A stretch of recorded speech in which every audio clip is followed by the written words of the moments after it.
آپ بغداد کی کسی سے اپنے شاگردوں کے ساتھ گزر رہے تھے کہ رستے میں ایک شرابی نشے میں دھت پڑا تھا۔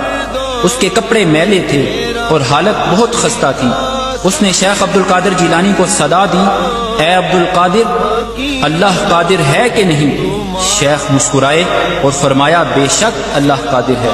اس شرابی نے پھر وہی سوال کیا، اے عبد القادر، اللہ قادر ہے یا نہیں؟ شیخ پھر سے مسکرائے اور فرمایا، بے شک اللہ قادر ہے۔ تیسری مرتبہ جب اس نے وہی سوال دہرایا کہ اے عبد القادر، اللہ قادر ہے یا نہیں ہے، تو شیخ روتے ہوئے سجدے میں گر پڑے اور کہنے لگے، بے شک اللہ کی قسم اللہ قادر ہے، اللہ قادر ہے، اللہ ہی قادر ہے۔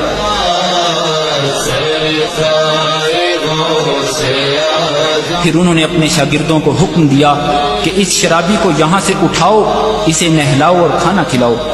ان کے شاگرد بہت حیران ہوئے اور شرابی کے سوال کی حقیقت پوچھنے لگے، تو شیخ نے فرمایا کہ اس کے پہلے سوال کا مطلب تھا کہ کیا اللہ میری توبہ قبول کرنے پر قادر ہے یا نہیں؟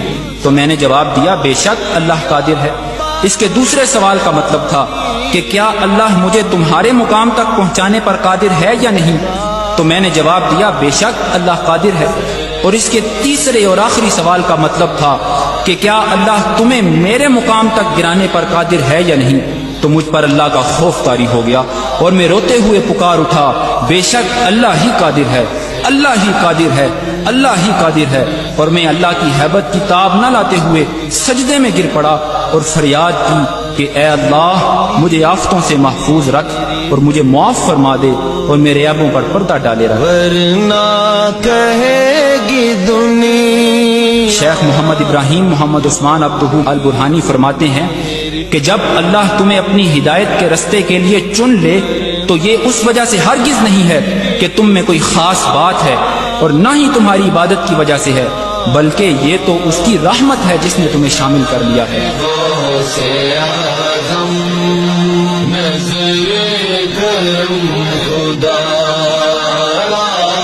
اور وہ اسے کسی بھی لمحے تم سے چھین سکتا ہے، لہذا کوئی بھی شخص اپنے عمل یا عبادت کی وجہ سے دھوکے میں نہ رہے کہ وہ بھولے بھٹکوں کو حقارت کی نظر سے دیکھنے لگے، کیونکہ اگر تم پر اللہ کی رحمت نہ ہوئی ہوتی تو آج اس کی جگہ تم ہوتے۔ پاک ہے وہ جو حالات کو تبدیل کرتا ہے لیکن خود تبدیل نہیں ہوتا۔ ہمیشہ اللہ